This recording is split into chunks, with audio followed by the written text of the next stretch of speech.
கர்த்தருடைய பரிசுத்த நாமத்திற்கு ஸ்தோத்திரம். இன்னைக்கு நம்ம ஏசாயா 7வது அதிகாரம் முதல் வசனத்தை தியானிக்க இருக்கிறோம். ஏசாயா 7:1 ஜெபத்தோடு இந்த செய்திக்குள்ளே கடந்து செல்லும்.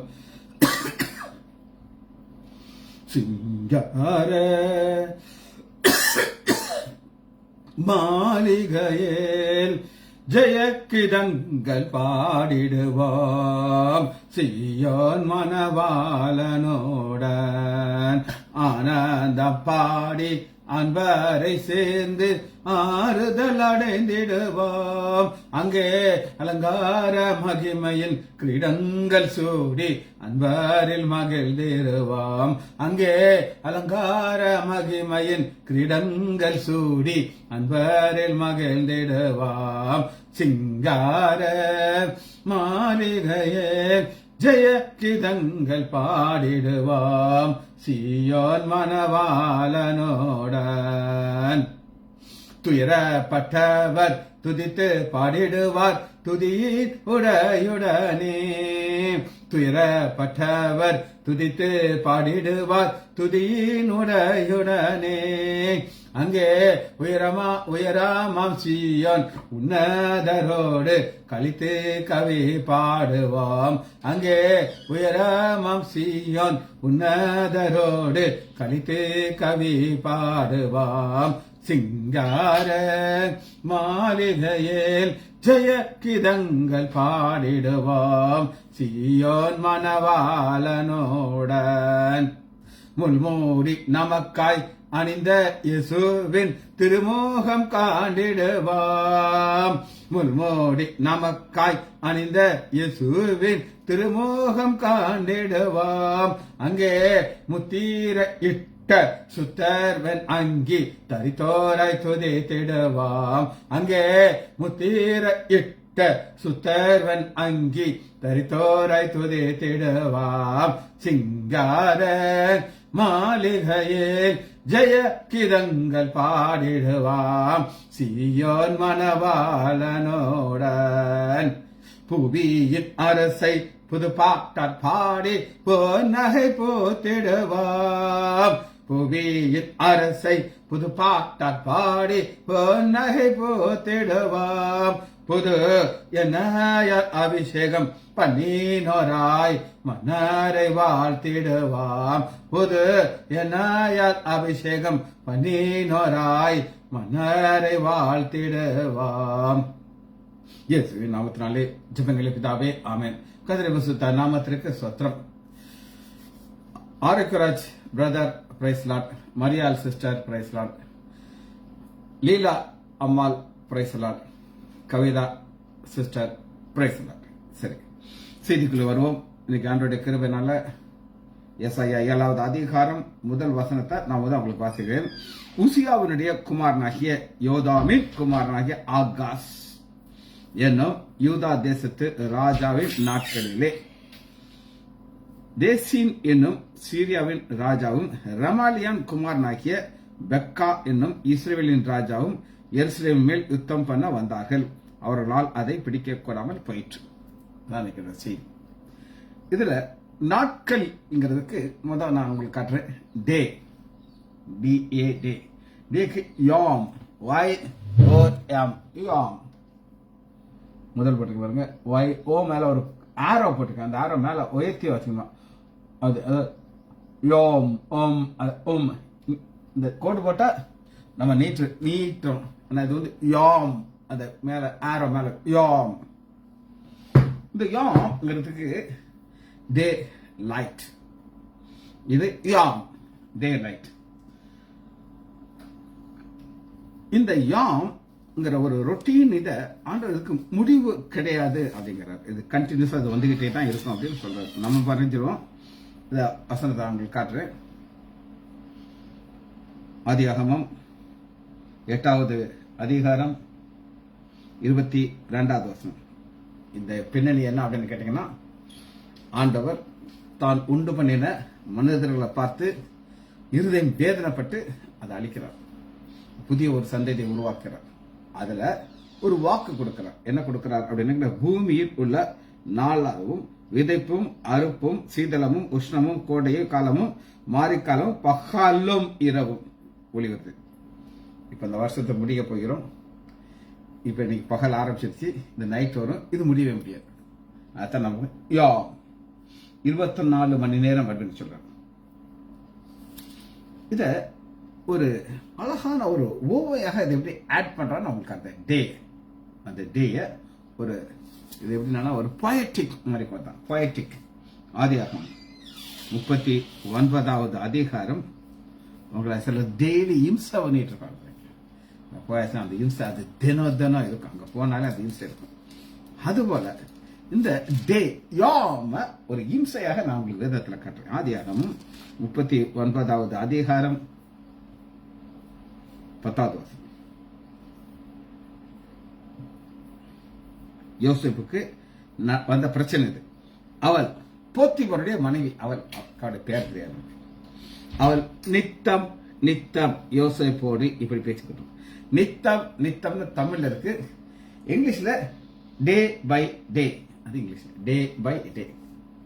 அவ்வளவு அழகாக தினமும் அந்த பிரச்சனையை கொண்டு அந்த டேங்கிற ஒரு வார்த்தையை ஆவியானவர் எழுதிக்கிறார். டே பை டே, நித்தம், டெய்லி நடக்கிற ஒரு காரியம். இதுக்கு ஒரு பீரியட் கிடையாது. ஒரு டேக்கு பீரியட் இருக்கு. ஆனா இந்த டே பை டே நித்தம்ங்கிறது பீரியட் கிடையாது. இது தொடர்ந்து எவ்வளவு நடக்கும்னா தெரியாது. ஆனா அது தொடர்ந்து நடந்து கொண்டே இருக்கும். ஆண்டவர் இத கிரியேஷன்ல இந்த டே எப்படி கொண்டு வருகிறாங்க நம்ம பார்க்கணும். ஆதியாகமம் 2வது அதிகாரம் 3வது வசனம். தேவன் வெளிச்சம் உண்டாக கடவுது என்றால் வெளிச்சத்தை உண்டாயிற்று. அந்த வெளிச்சம்ங்கிறது தான். அதனாலதான் இதுக்கு என்னன்னா டே லைட் வெளிச்சம் உண்டாக கடவுது. இது இது இது இது 7 நாள் 7th டே. 4வது வசனத்தை நான் உங்களுக்கு வாசிக்கிறேன். ஆதியாகமம் 1வது அதிகாரம் 4வது வசனம். வெளிச்சம் நல்லது என்று தேவன் கண்டார். வெளிச்சத்தையும் இருளையும் தேவன் வெவ்வேறாக பிரித்தார். செப்பரேட் பண்ணிக்கிறார். ரெண்டே பிரிக்கிறார். இதுதான் டே. 2வது சனுக்கு ஹுயோஸ் பாருங்க. நம்பர் 2 பாருங்க. சன் ஹுயோஸ் HUIOS ஹுயோஸ் HUIOS ஹுயோஸ். இந்த சன் ஹுயோஸ்ங்கிறது எப்படி நம்ம பார்க்கிறோம் அப்படின்னு கேட்டீங்கன்னா, மகன்ங்கிறது ஒரு அர்த்தம் அந்த எல்லாருக்கும் பேசல. ஆனா பைபிள்ல இருந்து அந்த ஹியோஸ்ங்கிறது ஒரு ஏஜ் வரும் அப்படின்னு சொல்லி நம்ம பார்க்கிறோம்.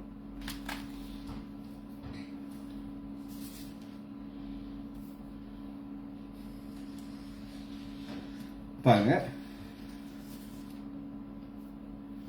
கலாத்தியர் 4வது அதிகாரம் 1 வசனத்துல அந்த ஹியோஸ்ங்கிறத ஒரு எக்ஸ்பிளனேஷன், ஒரு பியூட்டிஃபுல் எக்ஸ்பிளனேஷன். இப்படி நான் சொல்லுவது என்னவென்றால், சுதந்திரவாளியானவன் எல்லாவற்றிலும் எஜமானா இருந்தும் அவன் சிறு பிள்ளையா இருக்கும் காலமும் அவனுக்கும் அடிமைக்கும் வித்தியாசம் இல்லை. தகப்பன் குறித்த காலம் வரைக்கும் அவன் காரியத்தை விட்டு விசாரிக்கல. இது ஹியோஸ். ஒருத்தையும் பிறக்கும் போது ஹியோஸா தான் பிறக்கிறான், அப்பாக்கு மகனாக. ஆனா அவன் ஹியோஸ்னு பாக்குறதுக்கு முன்னாடி சிறு பிள்ளை அப்படிங்கிற ஒரு ஸ்டேஜ்ல அவன் இருக்கிறான். இந்த சிறு பிள்ளையில இருந்து அவன் மேல வர அவன் ஒரு விசாரிப்புக்காரனுக்கு அடிமையா இருப்பான். இது நான் உங்களுக்கு சொல்லியிருக்கேன், பல முறை சொல்லணும். ஒரு சம்பவம் திரும்ப நான் சொல்றேன். செல்வராஜ் அப்படின்னு ஒருத்தர் எங்களுக்கு எஜமானா இருந்தார், வேலைக்காரர். நாங்க 4 பேர். அப்ப ஆஷி பிறக்கல. 4 டிக்கெட் இருந்தாலும் 4 அவர் மேய்க்கிறதுக்கு அவர் தான். நாங்க செல்வராஜை பார்த்தா பயப்படுவோம். செல்வராஜ் சொல்லுவோம், அப்பாட்ட சொல்லியும் பார்த்துக்கணும், அப்பாட்ட சொல்லி. அப்ப நாங்க ஹீரோஸ் தான். ஆனா சிறு பிள்ளைனால அவனுக்கு நாங்க அடிமையா இருக்கும். இத அந்த ஆத்தர் எப்படி சொல்கிறார் அப்படின்னு கேட்டீங்கன்னா, இந்த பசங்க ஒரு வாலிப வயசு வர கொஞ்சம் கொஞ்சமா வளர்ந்துகிட்டு இருக்காங்க. அங்க ஒருத்தர் உட்கார்ந்து இருக்காரு இவங்களை கண்ட்ரோல் பண்றதுக்கு. இவங்க அப்பா யுத்தத்துக்கு போயிடுவார். யுத்தத்துக்கு போயிட்டு வரும்போது அவருடைய ஷேவிங் ஷர்ட் இதெல்லாம் யூஸ் ஆயிருக்கு. அவர் கோவம் இருப்பான், ஏன்னா அவரு தான் யாரும் தொடக்கூடாது.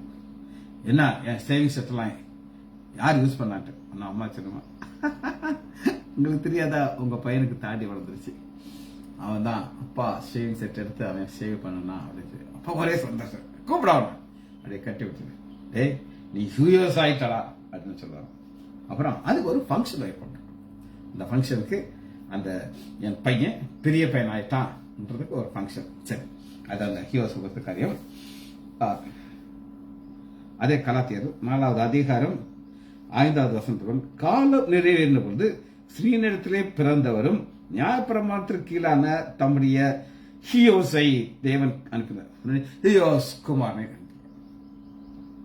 இயேசு கிறிஸ்துடைய ஒரு பாதையை நம்ம அங்க பார்க்கணும். நாம் எல்லாரும் தேவனுடைய பிள்ளைகள். ரோமர் 9வது அதிகாரம் 26வது 9:26 நீங்கள் என்னுடைய ஜனங்கள் அல்ல என்று அவர் சொல்லப்பட்ட காலத்திலே அவர்கள் ஜீவனுள்ள தேவனுடைய பிள்ளைகள். ஜீவனுடைய தேவனுடைய பிள்ளைகள். சரி, மூன்றாவதாக கிங். கிங்குக்கு பாசிலியஸ். அது வரைக்கும் பாருங்க. மூணாவதாக கிங் போட்டுங்க. பாசிலியஸ் BASILEUS பாசிலியஸ். இந்த பாசிலியஸ் தான் நம்ம எப்படி பார்க்கிறோம் அப்படின்னு கேட்டீங்கன்னா, ஒரு குரூப் வர்றாங்க, அவங்களால ஜெயிக்க முடியல.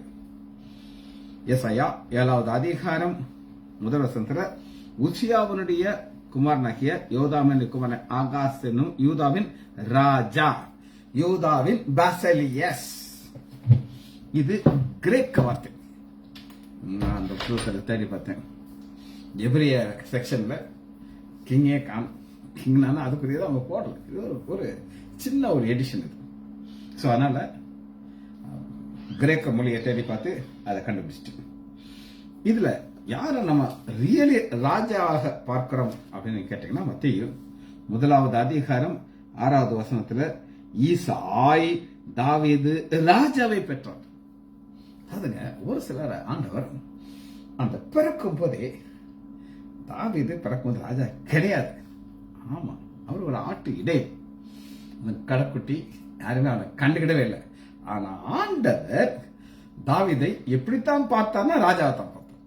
இவனை நான் ஒரு நாள்ல நான் உயர்த்துவேன் ராஜாவாக. 2 தடவை வந்து பாருங்க. ஈசாய் தாவீது ராஜாவை பெற்றான். தாவீது ராஜா உரியாவின் மனைவியாக இருந்த சாலமோனை பெற்றார். உரியாவின் மனைவி. சரி, இது ராஜாங்கிறதுக்கு ஃபர்ஸ்ட் ஒரு விளக்கத்தை காமிச்சு நம்மள அந்த ராஜாவாக மாற்றப் போகிறார். நம்மளும் ஒரு நாள் ராஜாவாக போகிறோம். 1 பேதுரு 1வது அதிகாரம் 24வது வசனம்.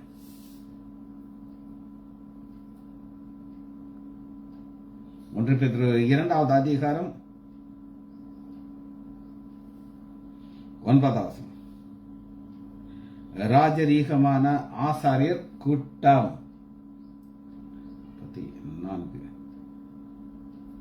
சரி, அதுல அந்த தப்பா சொல்லிட்டு உங்களுக்கு 2:14 சொல்றேன். உங்களுக்கு மேலான அதிகாரம் உள்ள ராஜாவுக்காக, மேலான அதிகாரம் உள்ள ராஜா. அப்ப இந்த வேதம் எழுதின காலத்துல ராஜா இருந்தார். வேதம் சொல்லுது மேலான அதிகாரத்துக்கு நம்ம கீழ்ப்படியும். இந்த மேலான அதிகாரம் உள்ள ராஜா. சரி, இதுல இன்னொரு வார்த்தை இருக்கு, அது எம்பயர். எம்பயர்னா கோயினி எம்பயர். KOINE. பாசிலியஸ்ங்கிறது ஒரு ராஜா. ஆனா இந்த கோயினோஸ் KOINE அது என்னன்னு நான் உங்களுக்கு காட்டுறேன். கோயினோஸ் அப்படின்னு கேட்டீங்கன்னா எம்பயர், அதாவது பவர் கூடுதல் உள்ளவர். மத்தேயு 14வது அதிகாரம்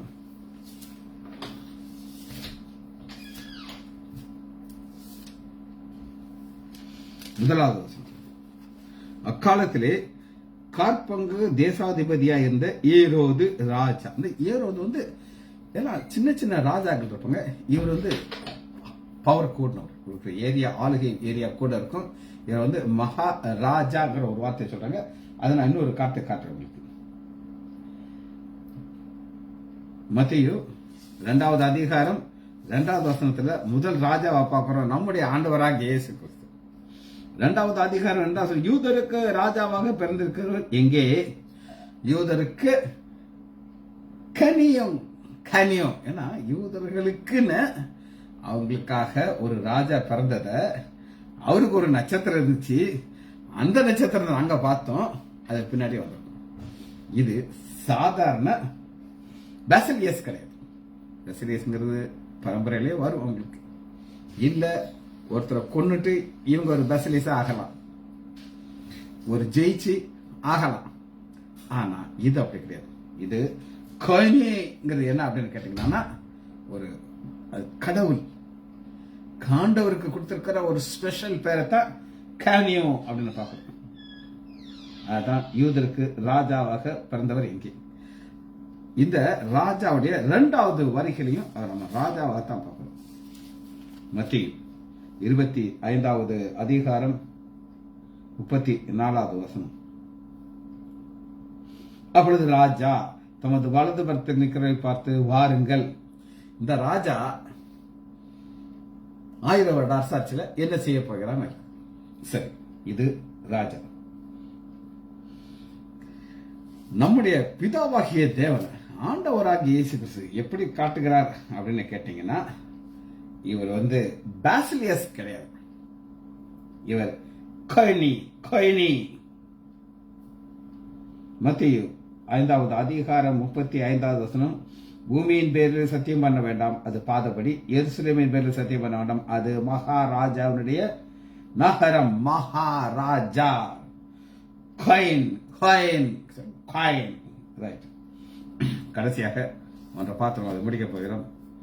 இது காயினுடைய சுப்ரீம் பவர். 1 தீமோத்தேயு 6வது அதிகாரம் 15வது வசனம்.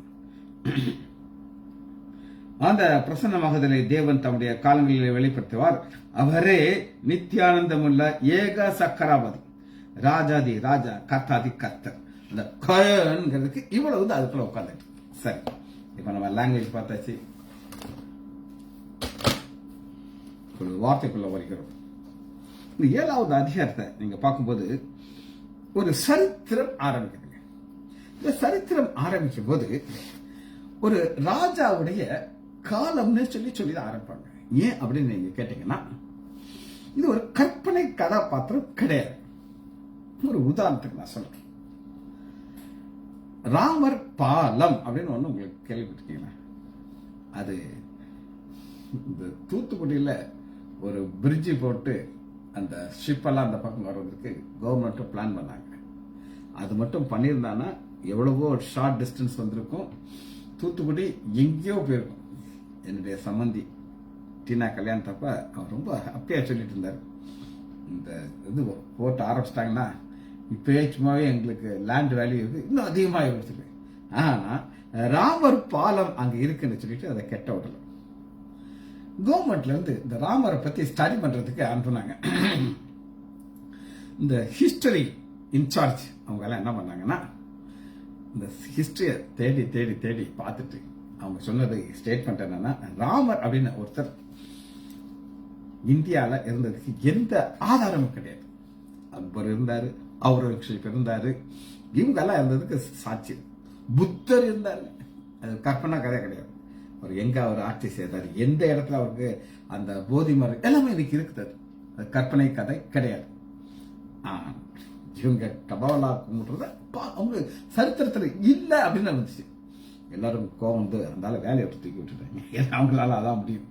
சரி, இப்ப இந்த வசனத்துக்குள்ள போவோம். ஏசாயா 7வது அதிகாரம், உசியாவின் குமாரனாகிய யோதாமின் குமாரனாகிய ஆகாஸ் எனும் யூதாவில் உள்ள ராஜாவின் நாட்களிலே. அந்த நாட்களை குறித்து நம்ம புரிந்து கொள்வதற்கு 2 ராஜாக்கள் 16வது அதிகாரம்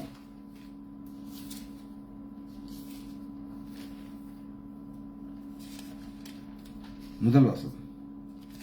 2 ராஜாக்கள் 16:1. இதுல இங்க வந்து ஃபுல் டீடைல்ஸ் இருக்கு. உங்களுக்கு அந்த இதில் என்ன நடந்துச்சு, யாரு செஞ்சாங்கிறத இங்க வரணும் நீங்க. ரமாலியாவின் குமாரனாகிய பெக்காவின் 17ஆம் வருஷத்திலே யூதாவின் ராஜாவாகிய யோதாமின் குமாரனாகிய ஆகாஸ் ராஜாவானான். ஆகாஸ் ராஜாவாக 20 வயதா இருந்து எருசலேமில் 16 வருஷம் அரசாண்டான். அவன் தன் தாவனாகிய தாவீதை போல் தேவன் ஆகிய கர்த்தருடைய பிறகு செம்மையானதை செய்யாமல். ஆண்டவருங்க ஒரு அளவு கூட வச்சிருக்காரு. இதுதான் ஆண்டவர் பார்த்திருக்காரு. எனக்கு தாவீது தான் என் லைன். முந்தி ஒரு தடவை நான் இப்பெல்லாம் பஸ்ஸில் போறது கிடையாது,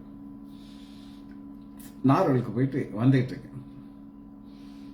அப்ப கண்டக்டர் ஒரு பையனை பார்க்குறாரு. அவனுக்கு அவங்க அப்பா அரை டிக்கெட் தான் எடுக்கணும்னு சொல்றாரு.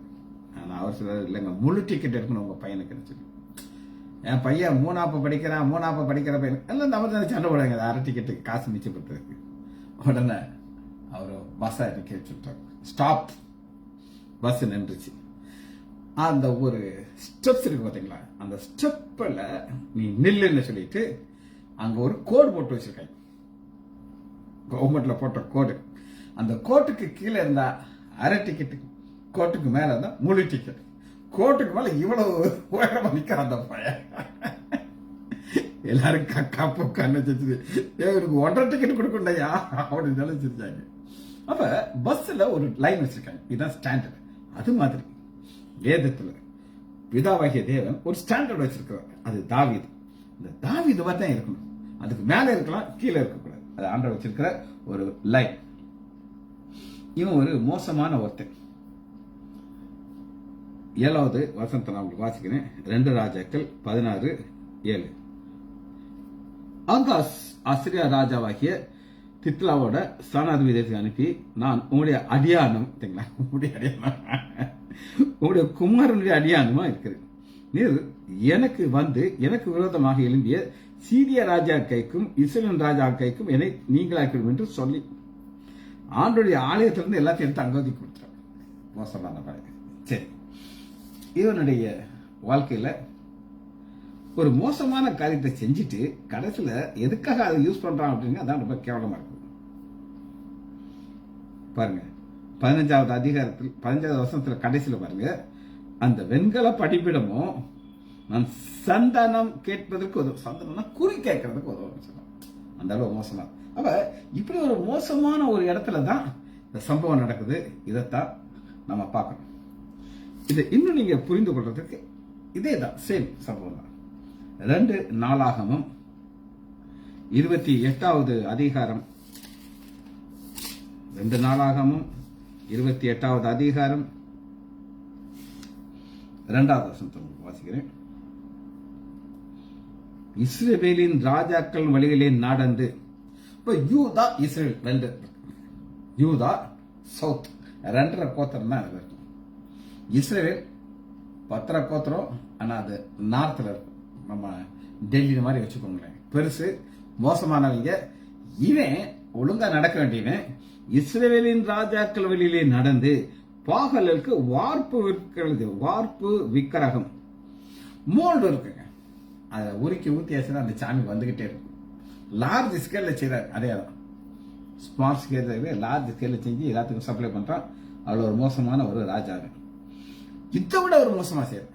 3வது வசனம் பாருங்க, அவன் தன்னுடைய குமாரரை அக்னியிலே தகிப்பித்து போட்டு, ஆண்டவர் வெறுக்கிற ஒரு காரியங்க அதான் செய்யறான்.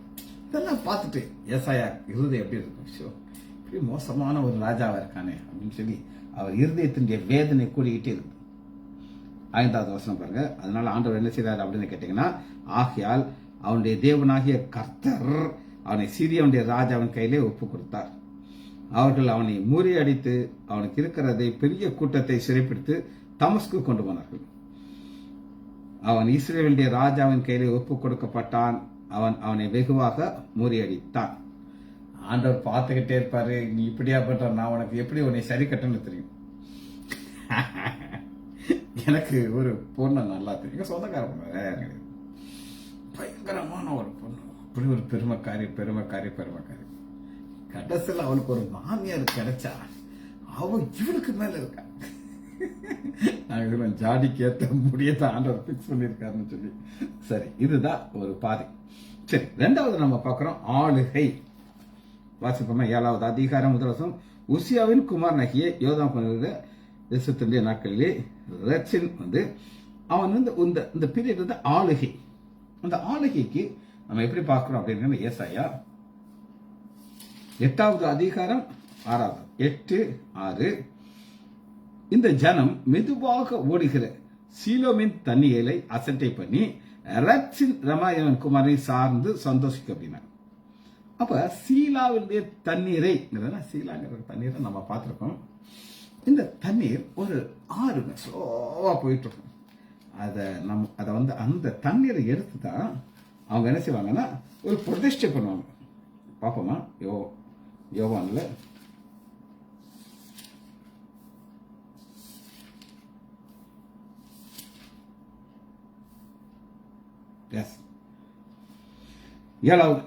ஏழாவது அதிகாரம் 37.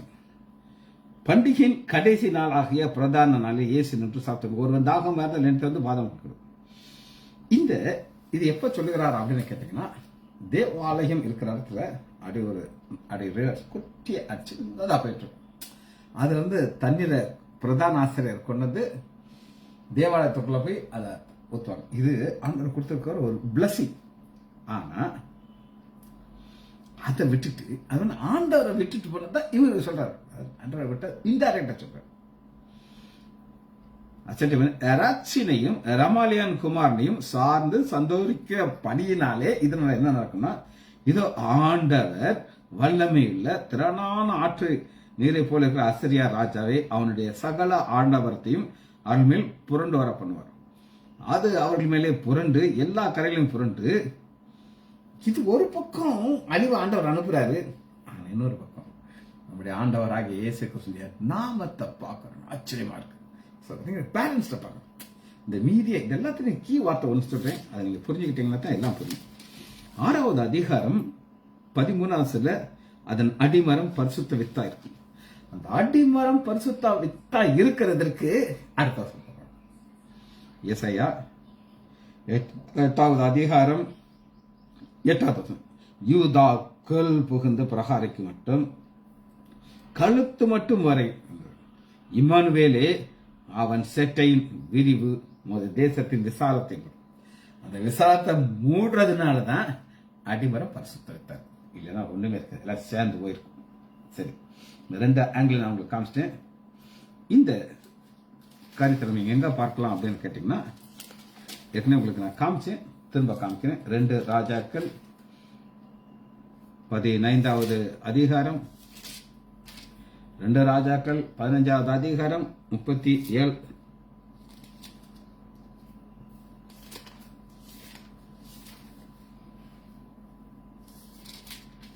15:37. அந்நாட்களிலே கர்த்தர் சீரியாவின் ராஜாவாகிய ரெச்சின் ரமாலியன் குமாரனைய பக்காவின் யூதாவுக்கு விரோதமாக அனுப்ப தொடங்கினார். அதான் இருக்கு.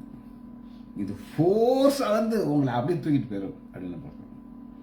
இது ஒரு சத்ருடைய நினைவு. ரைட். 3வது நம்ம பார்க்க போறோம், அதை அவங்களால பிடிக்க முடியவில்லை, ஜெயிக்க முடியவில்லை. could not.